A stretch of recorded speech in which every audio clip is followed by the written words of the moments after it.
Ladies and gentlemen, boys and girls, and all of my companions around the world, hey, welcome to another episode of the Conscious Companions with your brothers, yo, right here. Hey, first and foremost, let me introduce the MVP of BDE himself, all the way from LA. Yeah, we got the boy LaChristopher Divine. Yes, sir. Yes, sir. And you got me, the hip hop hypnotherapist, Charles Woolfork, right here, all the way from Hawaii. And today we got a special guest as well. Go for it, Chris. Yes, yes, sir. Today we got a buddy of mine from college, 2008 graduate of Oberlin College, a 2020 inductee into the Oberlin College Athletics Hall of Fame. He played 6 years in the arena football for 6 different teams. He was invited to the Browns training camp out of college. He's currently in his 5th year at McMaster-Carr as a distribution specialist. Please welcome Chris Schubert. Hey. Hey, all the way from Northeast Ohio. What's going on, y'all? Welcome, sir. Thanks Welcome. for having me on. Thank you for joining us. We're gonna be talking a lot today about interracial relationships and just having some discussions on it because, for one, I'm in one. My wife is Latina.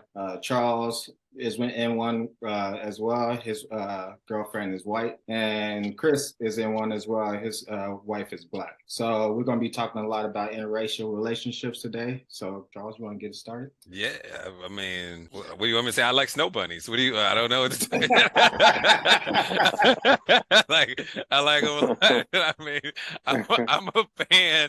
I'm a fan of pretty women in general, whether you be Hawaiian or Asian, or white, and I just always been a fan of, but I always connected with just white girls, man. I don't know what it is. I mean, you like who you like, man. Yeah, man. I mean, and that's the thing about it.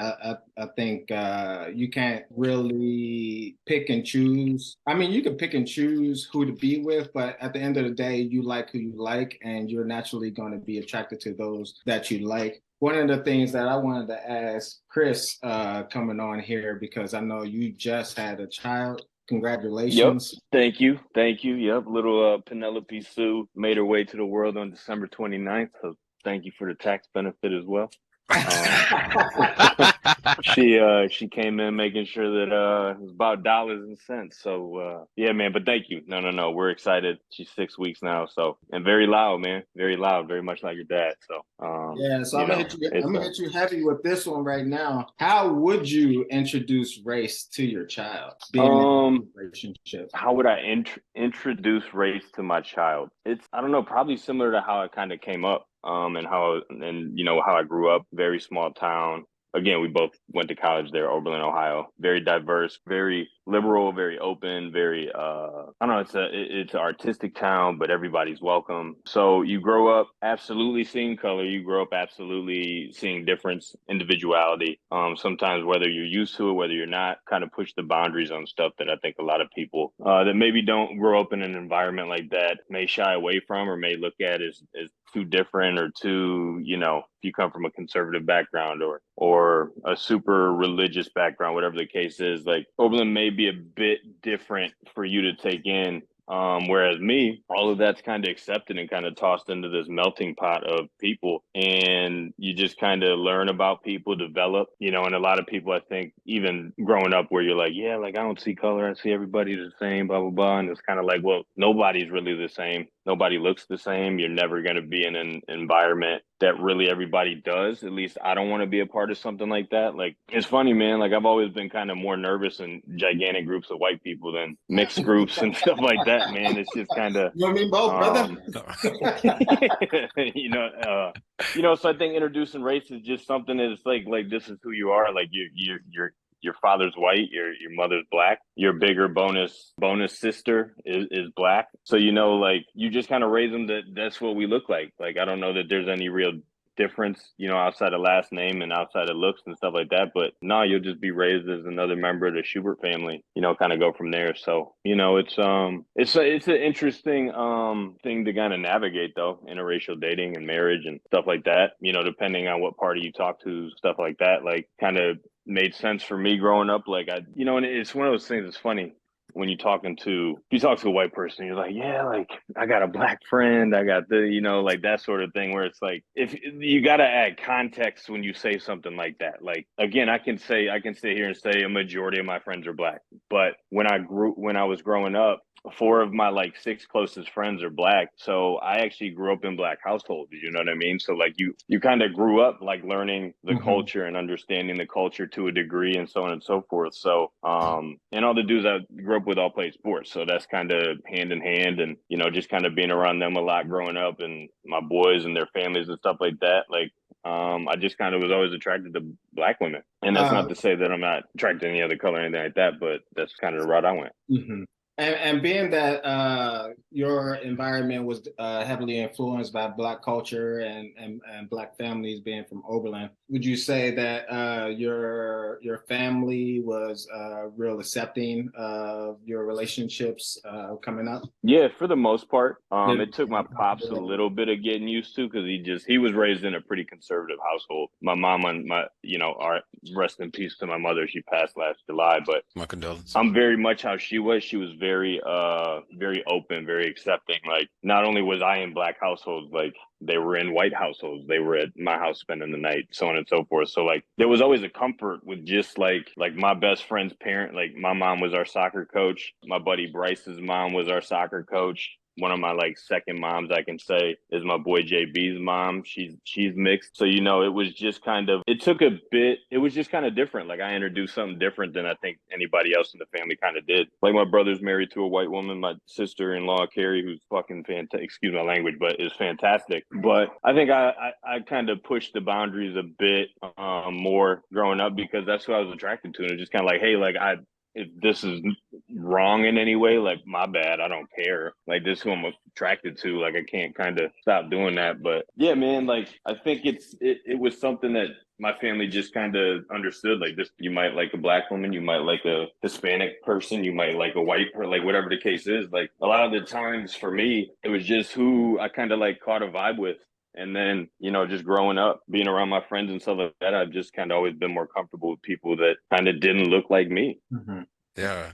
Did you always feel like it? I mean, of course. So it always seemed like you just felt accepted within your neighborhood with all the black folks and everything too. You never had to really. Did you get like any kind of side eyes or somebody say some smart shit to you? No, not. I mean, I would say when I got older and I started branching out more, because two of my 2 longest standing friendships are both Bryson and Lewis, who are both black. And so we went to preschool together. So like, I've never not known black culture, black households, black people. But then when you get older, you go out to a club or you go out to a bar, football in certain aspects, like everybody's like kind of test you, kind of see, is this guy comfortable? Is this something that's new to, do I need to press him? Like, so on and so forth. And it's just kind of like, look, man, I'm not that dude. Like, I'm just coming to have a good time. Mm-hmm. And I've been tested a couple of times growing up, like, oh, this white boy don't know what he's doing, or this, that, and the third, so on and so forth, but never really put too much into it, because again, like, I was just comfortable in the environments. So it wasn't something, it was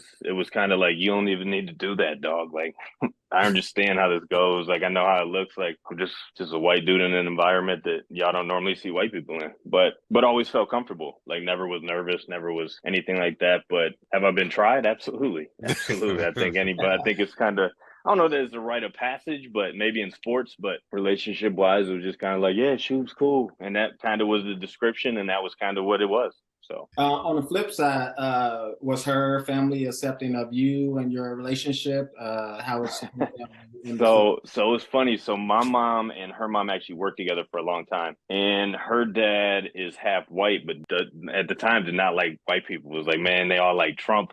They all like this, that, and the third. And I'm like, well, I don't, man. That's not I can't stand the dude. Like, and he was like, all right, man. Well, I'm okay. As long as you're not one of them, like, I think we'll be all right, man. We can kind of figure it out. And her dad's a very, what one would call an OG, man. Like, a lot of people know him. Everybody says what's up to a lot of different people around the Lorain County area and stuff like that. But nah, man, main thing, like, I think most fathers, man, as long as their daughter's taken care of and you got the best interest of their baby girl out, in the forefront, then eventually they'll come around, and unless they've had experiences, to the contrary or whatever the case may be. But at the same time, like, I was very honest, had talks with him like, hey man, like I love your daughter. I don't know if this is necessarily something you're comfortable with, whatever the case may be, but I love your daughter. I'm gonna do right by her, by her daughter Ray. And you'll see, you know, I never force anybody to do anything or anything like that. It's just like, look, man, we're gonna have combos. You'll be around me more often. And where we lived before we moved into the house that we're in now, her dad was actually the head of maintenance for the entire development. So I see him often. I knew him kind of before I had even met her. She was my next door neighbor, you know, and from time to time I was like, yo, who's that? Who's that lady next to me? Like oh. six degrees of separation over here. Crazy, Like man. 2 degrees. Crazy. So, but yeah, man, they just kind of, you know, and they always made their jokes and stuff too. And they were like, man, you don't sound like a typical white dude. Like, no, man, no, just talk how I talk. And, you know, again, it's just, it's been good, man. I'm real close with her family. She's real close with mine. So it's been a solid 3.5 years so far. So yeah, I had a similar issue with my wife's family when I first started dating her. Her grandfather, I guess he was really prejudiced not only against Black people but against like even dark Hispanics. Like he didn't even want his grandchildren to be dark Hispanics. I guess he just had a thing about colorism. And so for the longest, like when I would go to her house, I always had to like make sure that he wouldn't see me. Like let me duck in, duck out. The grandmother would like hide, make sure that he was in the house when I would come over or something like that. And one day, she finally let me meet him, but like he was like already almost about to pass away, and at the end he was like, "Oh, I ain't even care." I ain't care. He's like, "Is she happy?" And man, all that time wasted, like trying to prevent this guy from seeing me, and he didn't even care in the end anyways. Dang, like you said, a waste of time. You just thought like, oh, I'm just. And I also feel like at a certain age, you just kind of like, that's who they are at that point. Like you 60, 70, 80 years old, like, ain't a whole lot you gonna change with somebody that's kind of just in their ways for that long time. But then as you see, it's like, well, I don't care. Like as long as you treat them right, as long as you love them how they're supposed to be loved, then 90% of the time, man, it end up working itself out. Real talk. I mean, and that's exactly like when I married my wife up in Canada, or my ex-wife up in Canada. She was the one that I asked her dad first if I could have her hand in marriage, and he was just like, as long as you treat her right, as long as you love her, then you're fine. And that's all it was. He didn't know me for more than a day. And I asked him this question. That was the first time that I went up there, and I went up there specifically for that. And I mean, he was cool with it. I mean, they didn't have a whole lot of Black people in that small town in Canada anyway. So like he never necessarily didn't know anybody that was Black. But I mean, he didn't have no quarrels about it. It's usually like y'all saying, it's about are we gonna be an asshole or not? As long as we're not an asshole, you know, hey, you're fine with me. Just treat my little girl right. You good to the second meeting. Yeah. Exactly. Hey, but I also got the flip side of that too. When I was young, dumb, and didn't know nothing. And this was like freshman, sophomore year in college. And I wanted to propose to a white girl. And I spoke to her family about proposing and asking for a marriage. And they hit me with one of the realest conversations I've ever had in my life about, well, how are your kids going to be raised? What are people going to think of you two? And do you think this is a good idea? That you guys really want to go through this, and like, basically just saying like we don't really want our daughter to go. And without saying it. Yep, exactly. That's what I'm saying. So it was like, yeah, this is probably family that I'm probably not. And you just have you ever? I guess I got a question for you, Devon. In that situation, you having that conversation, does that, like, I can't say for as long as I've dated outside my race that I've ever been approached in that way. Like nobody's ever came to me and was like, hey, like you shouldn't be doing this. What's going on with that? What's this? Like I've never ever been approached, but you know, you had to sit down with a family that basically like kind of sideways beat around the bush and was like, we kind of don't want you dating our daughter because we don't know what y'all about to deal with. Like, What's that? So what's that like to you though? Like how does that make you feel? Is it like these are real things that maybe I was naive to? Because again, we was in college or fresh, whatever the case is. How did that kind of like, I guess either like affect you, or how did that make you feel? Like what was your kind of mindset in the combo and then kind of like post combo? I would say that mindset in the conversation, I was a little more shocked than anything. I up until that point, I had never really remember having a panic attack, but I remember like just everything just going blurry, just sweating. Man, Man, felt like I was about to pass out. Like, what are these people saying to me? But after it was like Get Out before the movie came out. After that conversation, it was just a realization, just like, oh man, like these type of people actually do exist, that I'm in this environment that is mostly conservative, and you're going to have a lot of those views, and just because they have those views don't mean you have to agree with them. At the end of the day, it's between me and the girl, but at the end of the day, their influence on her was what weighed out, and so that's how that is. Yeah. Okay. But yeah, it was just, just a realization that like, hey, like this, at the end of the day, this is maybe not the road that I'm going to go down, and just gotta keep it moving. On to the next. Yeah, I ran into my first bit of prejudice when I was in high school, or I'm sorry, when I was in college. I was messing around with this girl my sophomore year, and we were just messing around. She was on the swim team, and we were at a party, and we were just friends with benefits at the time, and it was just agreed upon that she was going to come to my dorm room after the party, and I go back to the room early and wait for her. And she comes back, but she comes back way late. I was like, "What's going on? Thought we were gonna come. Are you gonna come back at this time?" She was like, "Yeah, but I got caught up by one of your football teammates." Now, mind you, I'm going to school down in Southern Kentucky, and my teammate was from Louisville, Kentucky, and he was trying to spit game to her and this, that, and the other. He's like, "Yo, I heard that you were messing around with Charles," and she said, "Yep." Yeah, we've been messing around for a couple of weeks now. He's like, where I'm from, we don't do that. It's like, well, what do you mean? Well, we don't like mix, we don't mix couples, or we don't mix colors like that. And that was the first time. Dirty macking with racism. Crazy. Yeah, wild. Crazy. It was just so of course, I mean, I never, I never said anything to him about it. I just didn't mess with him. You know what I mean? Because I was a bitch back then, but no, that's probably a smart thing, because it could have went a lot of ways. Yeah, definitely. Man, especially in Kentucky, man. Oh, Midwest, Kentucky, West Virginia, all this stuff up here, man. Nah, it's at the same time too, like that's just ignorance, man. Like some people, if you're saying something like that, man, it's currently bred into you to speak in that manner. You know what I mean? Like when you hear stuff like that, like that's just not what we do. We don't mix. We don't, you know what I mean? Like it's at that point, I'm not gonna say anybody's a lost cause, but like, it's not worth the energy. It's not worth it might have been a blessing that you didn't follow through with that. Like, you know what I mean? Because again, like Devon said, like you don't know what happens down there. That state is still 50 years behind the curve. And I think, again, like there's just like, even nowadays, man, there's so much ignorance in the world. And it's like, what do you have the ability or the effort to actually, like, I won't say fight against, but like give my time, give my effort, give my interest to be like, look, I'm about to change this mind. Or I'm also a big proponent of, like, sometimes, like Matt Barnes with the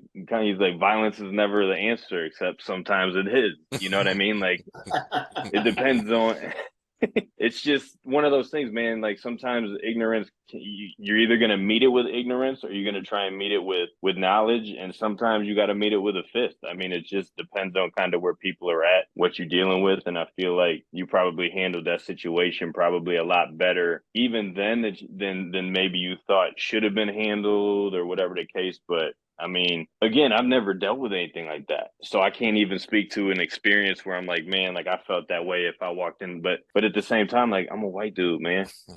I'm the majority. There's not a lot of, you know, people like, man, I feel their pain. I feel this. And you like, oh, okay.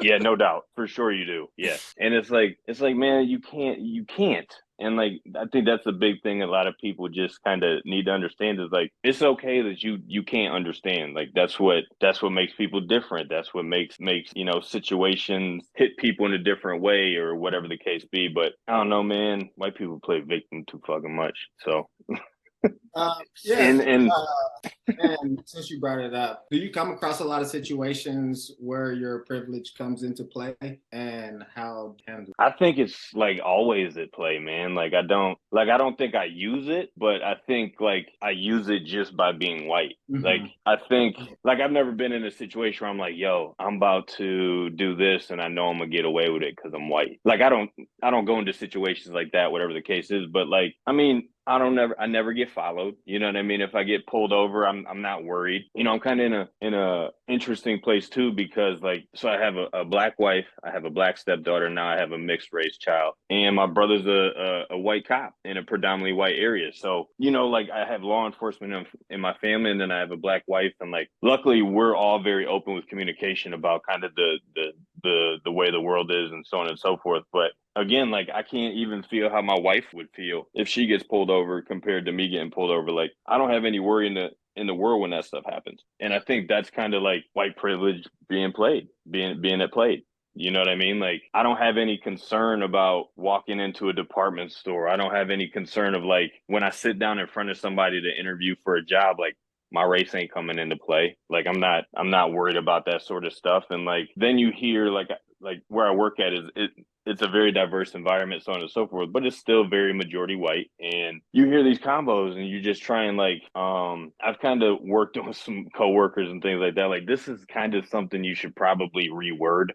This is like, you haven't really been raised in these environments. So like, not only do you know, but like Google's crazy. Like you can just kind of Google a lot of information now, so on and so forth. But do I use it? Sometimes I get away with probably talking to management and stuff a little wilder than maybe other people doing stuff like that. But I've always just kind of been real direct and all that stuff. But I can't say no. You know what I mean? Like I think just being white, like you have that privilege. Like it's always going to be there. It's always going to be a thing. I'm sure my wife could probably attest to it more so than I can. She'd be like, man, I know I wouldn't have got treated that way if you weren't here, if you weren't sitting at the table, if you weren't, you know, whatever the case may be. Like I think that's where I think I've learned about how it's used, because people would just be at lunch with you or at a bar or wherever the case, you know, working at whatever they can. They're like, man, I wish that's how everybody approached me. You know what I mean? Like I wish that's how I was treated in you know, by a waitress or a bartender or whatever the case. Like hell, like the cops, you know what I mean? Like you guys are supposed to be here to protect and serve your communities, and you can't solely protect me. Like that's not, I'm the least of people that need to be protected. I'm a white male, you know what I mean? Like, but when that's a majority of what goes into law enforcement, and that's, you know, then they're put in, like, again, like a dude that's raised in, for instance, like up around me, like Oberlin is very diverse, very small college town, but 5 minutes, 360 degrees around it is completely rural area. So it's like, I know what it is outside of here. So you have an understanding of that. But then when you're in Oberlin, you're like, this is how I feel like shit should be. But the moment you step out, you're like, well, this is how it kind of, like the majority kind of is out here. Like Ohio's a very rural state. And I grew up in an area that kind of forced me to think outside the box, be different, you know, understand, so on and so forth. But all those outside areas could tell you all about white privilege. and I'm sure experiences they've had are just, you know, I mean, you could even see it just in high school sports. Kids will say some wild thing, or you know, and kids will go on TikTok and just, you know, my dad got $500 million. Oh, my dad's the owner of this, that I can say whatever the fuck I want about. Like, boom, there's white privilege and oh, they can't go to that college. Okay, well, this college, whatever college this kid wants to go to, the parents can donate 50 G's, 10 G's. My parents got the money, and boom, it's swept under the rug. It's a little little like hiccup and moment in time on this white person's timeline of rolling down white privilege or whatever you want to call it. But yeah, I think it's kind of always at play, but I don't notice it because I'm white. You know what I mean? When I sit down there, like, man, that shit would never happen for me. I'm like, well, guess what? It's happening for you now. So I guess like let's just keep this rolling. Use me to your advantage.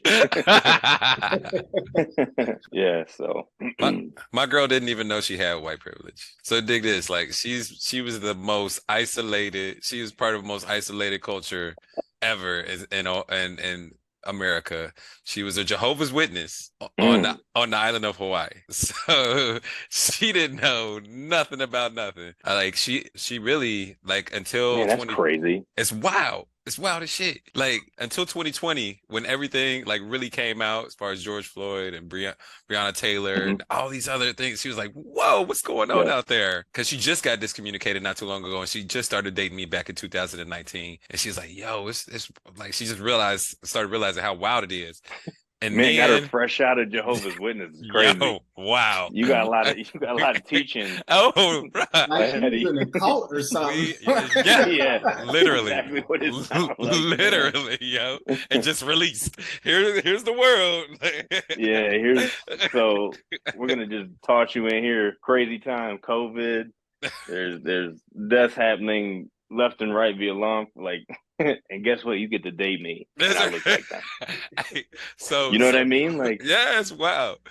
Two things. Number one, movies. All right, so when you come to these movies like Selma or 12 Years a Slave and Till, like they ain't made for me. They made for folks like her. You feel me? We watched Selma and we watched Till together, and she was just in tears the whole time. She was like, how could you be this way? Yeah, like how can we do this to somebody else solely based on skin tone? Yeah, and like and then try to be the righteous man in the rest of the world. Like you can't do that, but we can do it here.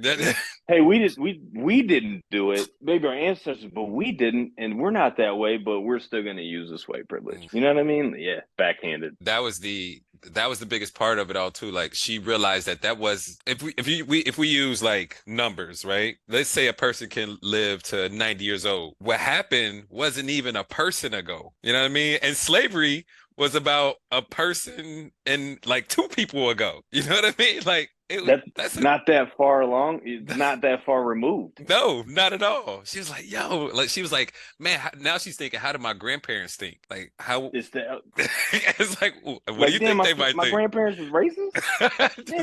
I don't even know. There's a potential. There's a high potential. There's a potential that's probably the case.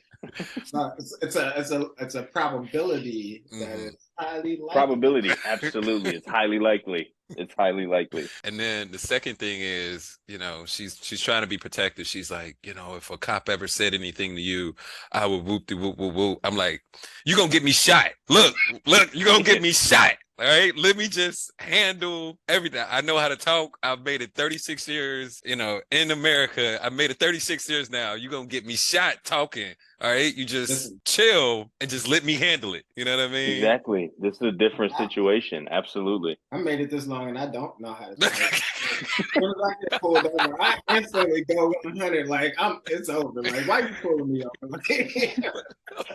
Man, what do you want, man? What did I do? Please just make this quick. Just give me a ticket. I don't even give a shit. Let me just go. Yeah. Stop all the small talk. LA is a different beast. Luckily, I haven't been pulled over many times. Let me knock on something. Since the first year I've been here. The first year I was here, I got pulled over I-60. You're like, oh, I'm out of here, bro. I can't do this. Nah. Well, because like every time it was me and Max. I'm black. He's Mexican. Riding in the car together. Oh, that's a drug deal right there. That's a drug deal. There's a duo. Pull them over. Guaranteed they got some type of grass. They got something on them. They got some on them. And then them suburbs, they're like, oh, you got Ohio plates too? Nah, what are you doing out here? What did you just traffic across this country? Why are you out here with those plates? Yeah. Hey, Chris, was there any type of I'm sorry, Devont. Hey, Devont, was there any type of learning curve between you and Jen? Like, Absolutely. I mean, I'm still learning. Yeah, because one, she's Latina, and I mean, Ohio don't have a lot of Latin culture, from the food to talk to the way they dance, the way they dress, the parties. Literally everywhere I went, I was the token black guy. I mean, and being from Ohio, you get used to that, being in those situations where you're the only one. So yeah, it was a huge learning experience, and but that's the thing that I love about it, is that I'm always learning, and it's fun and interesting, and it's nice to learn other people's cultures and what they do, and how they celebrate, and just the different things that they do, because it's different than where I come from and how we do things. And so it's just fun, just having those conversations, seeing how she grew up versus how I grew up, and just trying to make our own traditions as we go through the. that's beautiful. Like Chris Schubert. So Yes, sir. So like me, like I said, I might be with majority of white women, but there's certain things about women that I just appreciate and like. I like a woman with a pretty face and a big booty and an attitude and a personality to match. One and the same, big dog. One and the same. Was that so with you only dating black girls, was that like, what was it about the black girls that you appreciated? And also, like, was there something about other women that you may not have appreciated so much? I don't know, man. Like, I think, again, just growing up in these households, them having sisters, the mothers, the way I just kind of saw how they were raised, so on and so forth. Not saying, like, I didn't have any crush on any of my homies' moms or anything like that, but just seeing, like, I don't know, man, they were very nurturing, but also very, at least in the households that I grew up in, very nurturing, very direct, though, very honest, kind of with like what they may face walking out into the world, so on and so forth. And to me, I just always I tan well in summers and stuff. So like, and I like the way I look better in the summers. So like, I think I've always liked darker skin. I've always loved thicker women. Like, and as a race, black women are naturally thicker than white women. And I've always liked the frame. I've liked a beautiful face, but at the same time, like, I'm also huge into personality. Like, you got to be open, you got to be fun, you got to be realistic, you got to be. I'm not like you got to have something, like there's got to be a desire to do whatever it is that person wants to do, whatever the case. As long as you've got a desire to like better yourself in whatever way that may be. I think if you had that, and again, like I dated in high school and stuff, like the black chicks that I did in high school were all athletes. They all had something they were working. They worked hard. They were smart. They were educated. It's just like I just always felt more comfortable. I mean, like a lot of the times, like you guys have said, you were the token black dudes in situations. Like, I'm the token white dude that's in those situations, and but I think more comfortable. Like, again, just growing up and just being around my guys and them hanging out with their cousins and their family, and then so they're. Now my horizon is being broadened by families from East Cleveland and families from very, upper rich, like kind of seeing the whole spectrum of black people as well, where it's like, look, this culture is drastically different than what you're going to be used to, what you're going to be raised in. And I don't know, man, I just feel like black people have always been very open and inviting, a lot more so than white people have been. And I'm comfortable that way. Like, that's how my family, that's how I was raised. Like, be open to learning, like Devont had said. And you had mentioned, like, learning new people, learning new experiences, learning new culture. Like, if you ever stop learning, like, you become stagnant. And I think learning people is one of the best ways to kind of keep yourself from doing that, because you're always going to deal with people, like whatever it is, dealing with somebody again at a drive-through, if you're checking out, if you're on a flight, if you like, you have no idea who you're going to sit next to. Like, I've always been intrigued by people's stories, where they came from, like what makes them who they are, so on and so forth. And even if I don't agree with 100% of somebody's outlook or whatever the case, it's like, well, all that's stupid. However, why, like, how did you get here? Like, how did you get to be this dumb? I'm still intrigued by the story, but I know that I'm not, we're not going to have a drink. We're not going to kick it. Like, I know that, but I'm kind of curious how you got to this point. But I think that's always been my thing, is just the comfort. There's always been, I think, a bit of a more comfort level. And there've been white women in my past that I've, they've been super cool, and they've been, open, and again, kind of like we would have similar experiences, but like there was never like, I guess, a spark per se. It was just kind of like, yeah, you're pretty or whatever the case is, but there's not really much there. And I don't know, a lot of the places that I went, I think I just wasn't really around a ton of white people technically kind of growing up. Like, if it wasn't a family function, one of my best friends, though, outside of the ones I've been talking about, is a farmer, grew up on a farm, like a white dude grew up on a farm. So it's like, I have like a pretty like wide array of a very close friend group. So I saw a lot of things, and it's like, growing, like meeting him, like he's fantastic, open, so on and so forth. But his dad's a very specific way. His dad is very like, that don't happen here. I want you to love whoever you want to love, but they better be white. You know what I mean? So, like, and you're like, I love anybody. You can love anybody. Yeah, you can love anybody that is white. And you're like, oh, all right. That's how this is going. But no, like, again, very decent people for when I'm with them. But again, like, I don't agree with any of those politics and how you out, and kind of like how your outlook is. But always treated me, again, like their own. So, there's always a respect.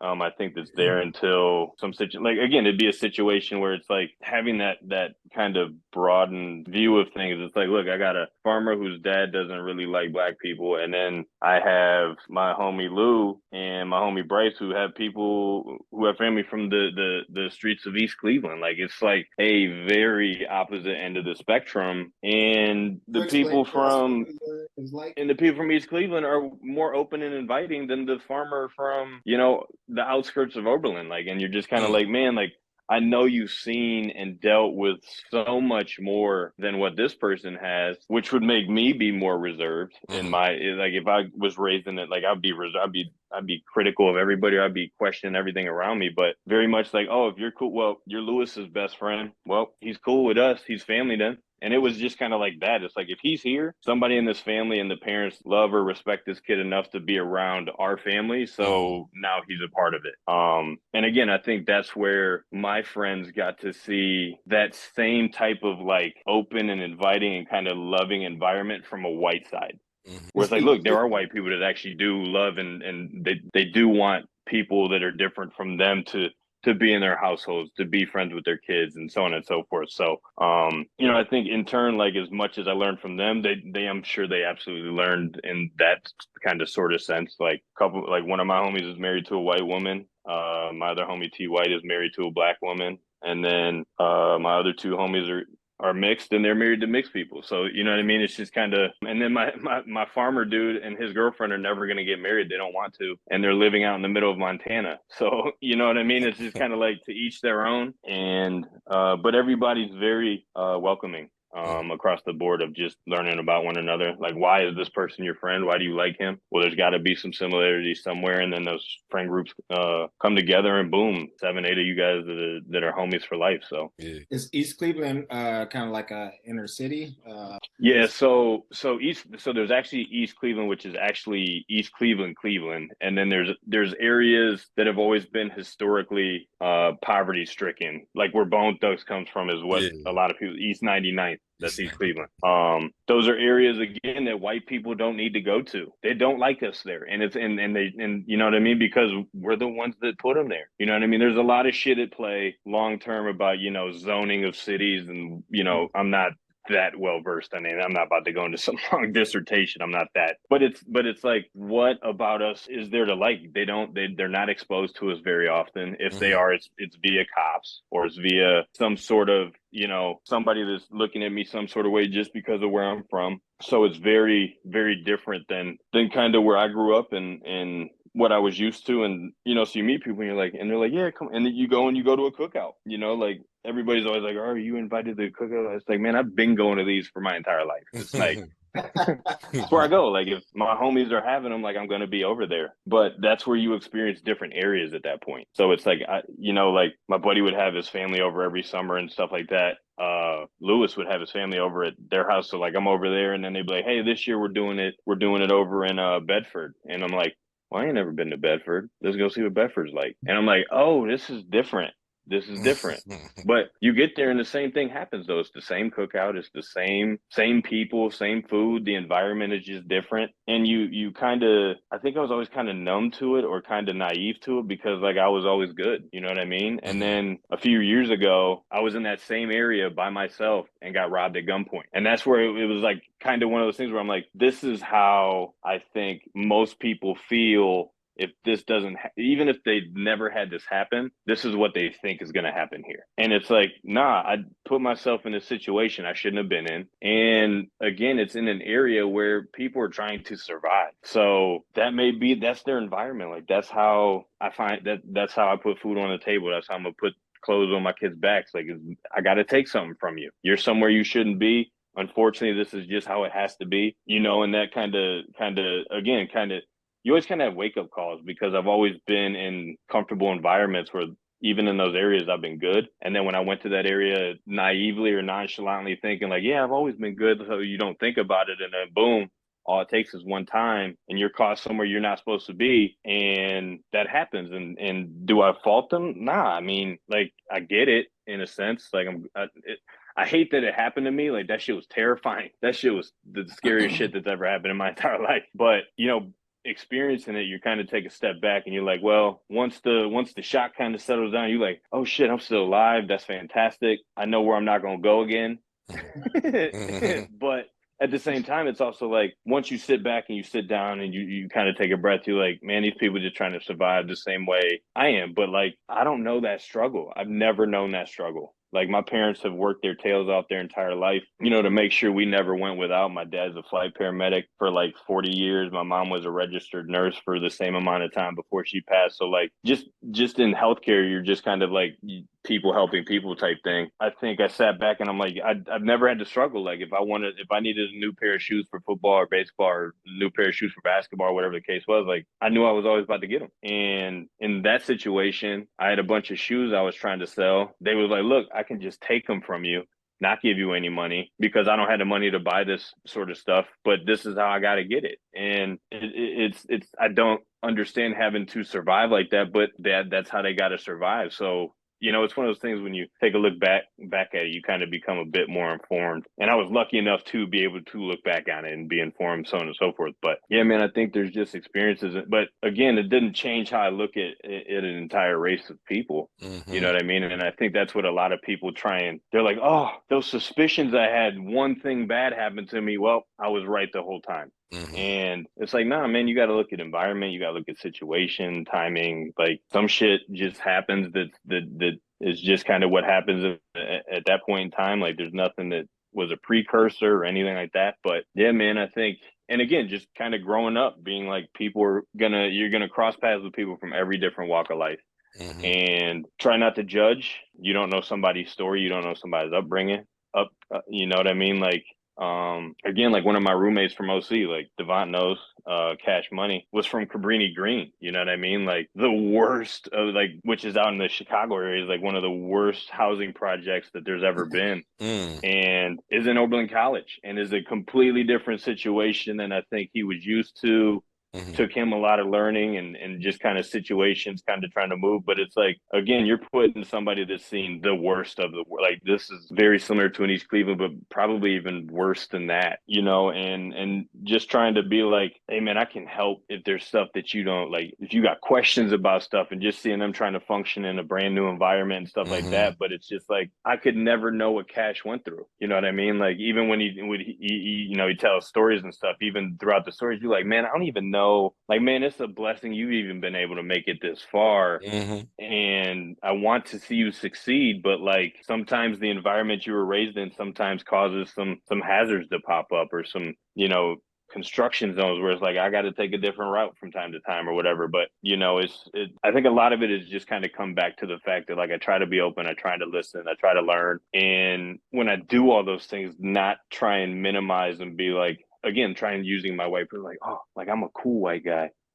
Black people are going to give me more information than they're going to give somebody else. Like, not having, it's just kind of like, you know what I mean? Like, you're genuinely interested in different cultures. And because it's going to not only better myself, but again, in my relationship with my wife, like, this is going to be huge. Like Devon said, it's constantly learning, constantly, again, very much your way as well. There's constant learning. It's just new. It's things that somebody might not have known. And again, like for you, your instance, like it's a huge learning curve that you get to kind of bring her along on, you know, throughout the journey. And again, there's just things just happen, and that's the, you know, learning experiences, so on and so forth. So That's awesome. yeah, man. Chris, what about you? Like, I knew that you and Jen were gonna be great together because she challenges you. She challenges you consistently, nonstop, 24/7, all the time.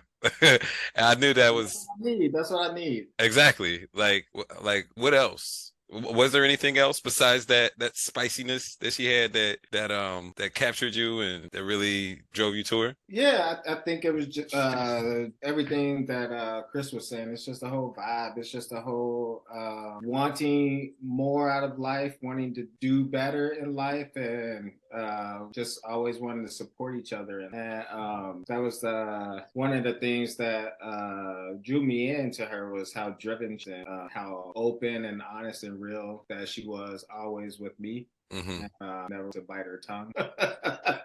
So that's just the kind of people that generally, when I look at my circle, that ends up coming around me, are those people that are going to give it to me real, 100, give it to me straight, with no filter. And those are the kind of people that you need in your corner, that are going to always continue to push you to do bigger and better things, and always continue to push you to be your best. 100. Yeah, like like as I grew up from being like a younger man to the man that I am now, I started to raise my standards, and I kind of like raised my standards to where I had these like 3 simple rules for anybody that I gain a relationship with, whether it be a friendship or whether it be a romantic relationship. And it's just the 3 rules. Rule number 1, no bullshit. So you can be like, yo, if you can point at something, be like, man, that's bullshit. None of that. You know what I mean? Rule number 2, no hating. Now with no hating, that means no hating on yourself, and also no hating on anybody else. You got to keep your self-esteem right, but you always got to keep building on everybody else as well. And rule number 3 is always keep growing. Like, always keep growing. And with me, you know, being a hypnotherapist, if you got a fear or limiting belief, we can get rid of that. You know what I mean? Don't let that get in your way. Like, we are boundless and limitless, and we can definitely shift our mindset to whatever we need to in order to be successful. And a lot, like I dated Latino over here in Hawaii. I dated a Latino lady and a black lady and a white lady. I never dated a Hawaiian though. I missed out on my chance. But but no, on some real though, like when I ran into Bree, she was the only one that could really meet those rules, that could really follow those rules, you know. And that's the reason why I'm still with her. It's not necessarily because of her skin color or because of anything else. It's just like, yo, she's a genuine woman that don't really, like, she doesn't allow any bullshit in her life, no drama. She's not a hater. She always builds everybody up. And no matter what type of challenge that I bring to her, she's always the one to say yes to the challenge. It might take her a second, but she's like, yes, let's go ahead. Let's get rid of this. Let's do this. Like, do this for my business, do this for my, you know, like for my personality, with my fears, everything. You know what I mean? So it's about, like you said, Chris Schubert, like, it's about being open-minded. It's about being open-minded. But most of all, Chris, you got a huge heart. For you not to take no type of malice with somebody after somebody robbed you, and for you to like even see from their perspective, the empathy and compassion that you have, man, that's inspiring as hell, bruh. You know what I mean? Yeah, for sure. Yeah. Yeah, I was like, yeah, I'm about to go on this little tangent. But no, yeah, man, that's a huge tribute to my mom. And again, like, she passed last July, and it was pretty tough. Like, so Valentine's Day was tough because it's her birthday. So that was her first birthday, you know, that we've kind of had since she's passed, and that's very much who she was. So I'm very much a lot of my mom, and I'm proud of that. And a lot of people say that too. They're like, you know, I see a lot of your mom in you. You know, my mom was kind of a free bird and just kind of like cursed like a sailor, loved people, wanted to meet, like once she met somebody, wanted to know all about them. And when she passed, the outpouring of just like messages and stories and just pictures, and it was over, because like I knew my mom was dope. Like everybody knows that, like if you have a fantastic mom, if you have a great relationship with your mom, everybody knows my mom is like, not mine per se, but everybody knows that their own mother is the best woman in the world. Mm-hmm. And I was still overwhelmed. I'm like, damn, I didn't know she touched this many people. And over the course, again, of 40 years of being an RN, I don't know how many lives she saved and people's, you know, in any RN. Like there's people, my wife's an RN, and there's people she keeps in contact with and family she keeps in contact with that she's either saved a life or she's just made a difference in that person's recovery or whatever the case is. So I've always I think the other thing that I'm really proud of is that my circle of people are all that same way. They're very empathetic. They're very caring. They're very open. We're all very blunt with one another. And you have to take care of what you have to take care of. You have to take care of your family. You have to take care of whatever business you have at hand. You have to take care of your beliefs or, you know, responsibilities, whatever the case is. And if you're not, we'll call you on that. Like, hey, man, you're slacking in this way or that way. But I think that's all very much attributed to my mom, and then also very much my dad, again, flight paramedic for 40 plus years as well.